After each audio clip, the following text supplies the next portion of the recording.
Salut tout le monde! Salut les amis! Nouvelle saison d'aller plus loin, c'est la saison 4. Oh, déjà! Ils sont tous en grève là, Hollywood et tout, et nous on continue, on avance. Il n'y a pas encore de possibilité de nous remplacer, donc pour l'instant c'est nous. Et donc voilà, j'espère que vous avez eu un bon été les amis. Nous on a eu une super saison de camp. Et ouais, on est vraiment reconnaissants.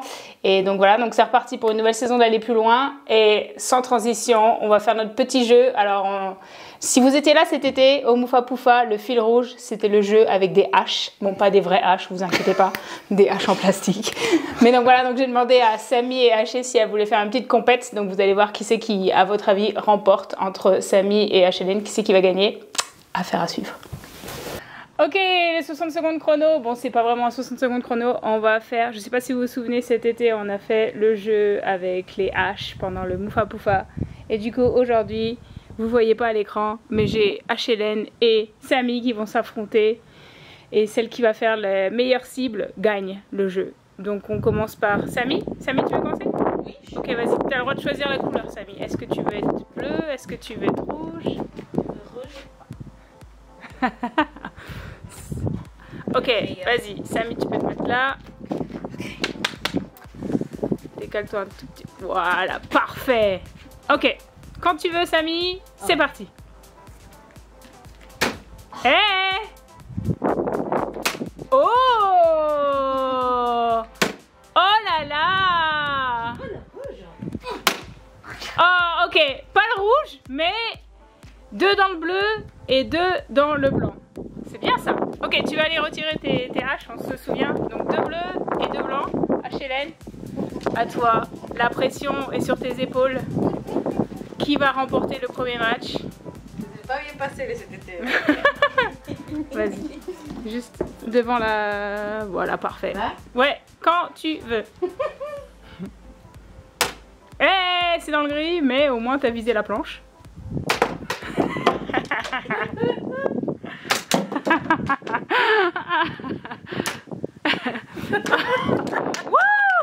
Okay. Je pense que là, il n'y a pas photo. Samy a gagné. Bon bah, Haché, il va falloir qu'elle s'entraîne. Mais au moins, elle a réussi à viser 2 fois dans le rectangle. C'est déjà ça. Mais... Je vais faire un stand de hache à la maison. Pour qu'elle s'entraîne. Mais voilà, bravo à Samy. Championne. Bah, elle n'a pas fait dans le rouge encore, hein. Du coup il va falloir qu'on fasse ce jeu là plusieurs fois pendant l'année, on verra. Ok Jean, tu nous as préparé une petite médite. Oui écoute, je voudrais te lire un passage qui se trouve dans Colossiens 3 et je voudrais te lire 3 versets, c'est de 7 à 10 et donc verset 7 ça dit: c'est ainsi que vous marchiez autrefois lorsque vous viviez dans ces péchés. Mais maintenant renoncez à toutes ces choses, à la colère, à l'animosité, à la méchanceté, à la calomnie, aux paroles équivoques qui pourraient sortir de votre bouche. Ne mentez pas les uns aux autres, vous étant dépouillés du vieil homme et de ses œuvres, et ayant revêtu l'homme nouveau qui se renouvelle dans la connaissance selon l'image de celui qui l'a créé.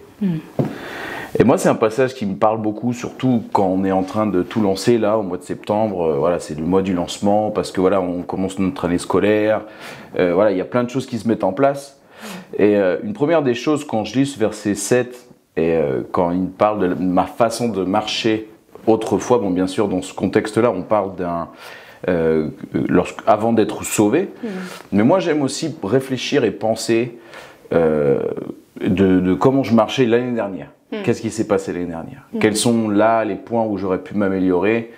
Et comment me projeter justement dans cette nouvelle année scolaire?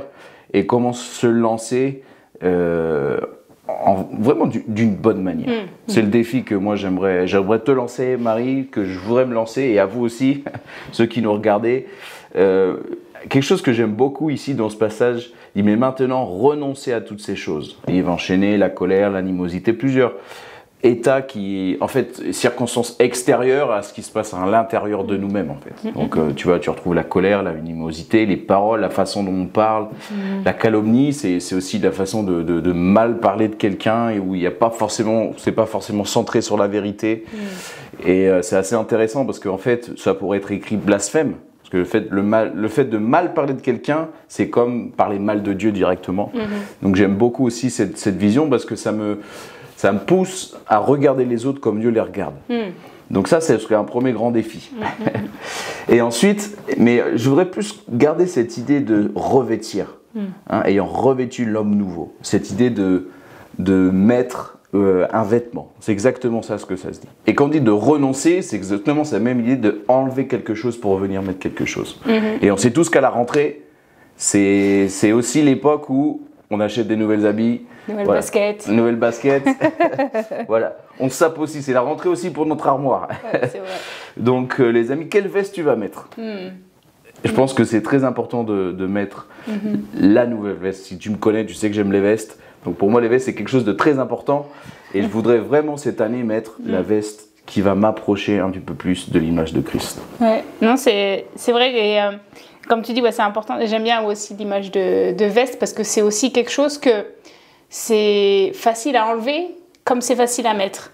Et dans le sens où c'est une bataille au quotidien. Voilà, dans le verset 8, c'est beaucoup les choses en fait de la chair. Et c'est des choses qui viennent instinctivement. Et c'est nous, après, avec le Saint-Esprit, on doit vraiment se concentrer et à faire ressortir le fruit de l'Esprit.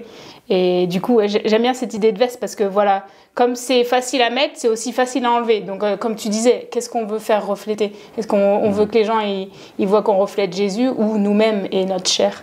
Et du coup, non, c'est vrai, c'est une bonne motivation au quotidien, voilà, comme ça dit là, voilà, qui se renouvelle.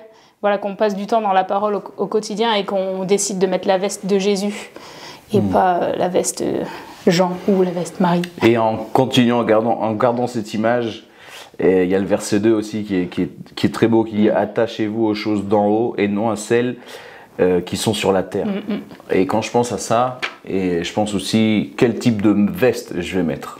Et le verbe ici « attacher », c'est le fait de chercher intensément. Et pour ceux qui me connaissent, ils savent que je perds facilement mon portefeuille, les choses, mais je finis toujours par retrouver. Pourquoi? Parce que je cherche intensément. Et tu sais comment je cherche? Je réfléchis où c'est que j'ai laissé pour la dernière fois mes clés ou mon portefeuille. Je vais dans un endroit, je demande aux gens, est-ce que tu n'as pas vu mon portefeuille, pendant mes des clés, heures, tout ça. Je cherche, mais c'est tout ce qui m'occupe. Et dans mon esprit, je pense qu'à ça.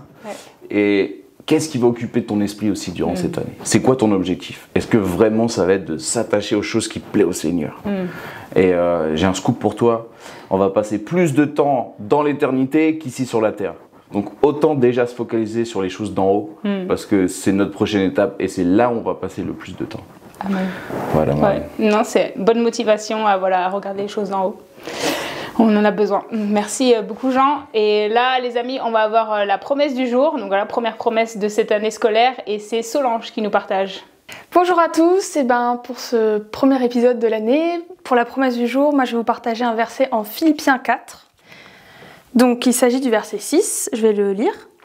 Ne vous inquiétez de rien, mais en toute chose, par la prière et la supplication, avec des actions de grâce, faites connaître à Dieu vos demandes.